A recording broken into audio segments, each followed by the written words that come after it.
కొన్ని కామెంట్స్ వస్తున్నాయి, అడగొచ్చా మిమ్మల్ని? కొన్ని ఇబ్బంది పెట్టొచ్చు, బట్ డెఫినెట్గా వారికి సమాధానం కావాలి కాబట్టి అడుగుతున్నారు.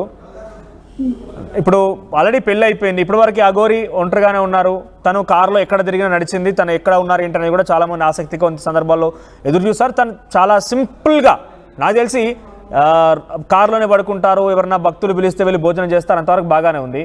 మీరు వచ్చారు ఒక 1 వీక్లో కొన్ని డిఫికల్టీస్ ఎదుర్కొని ఉంటారు, బహుశా అంత ఈజీ అయితే ఉండకపోవచ్చు, ఒక అమ్మాయి తోడుగా ఉంది కాబట్టి. ఇప్పుడు మీకంటూ ఒక మ్యారేజ్ అయింది, అఫీషియల్గా అందరూ చూస్తూనే ఉన్నారు, మీకంటూ ఒక గూడు కావాలి, తినడానికి తిండి కావాలి, ఒక ప్రత్యేక ఏర్పాట్లు కావాలి, ఏంటి ఎక్కడ ఉండబోతోంది?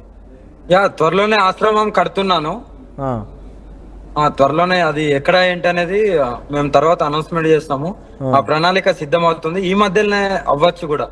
ఓకే అఘోరి అమ్మ, హనీమూన్ అంటూ చాలా మంది క్వశ్చన్ చేస్తున్నారు, ఏంటి హనీమూన్ అంటే? ఏం లేదండి, కొన్ని గుళ్ళకి వెళ్తాం దర్శనానికి, అదే మాకు పెద్ద హనీమూన్.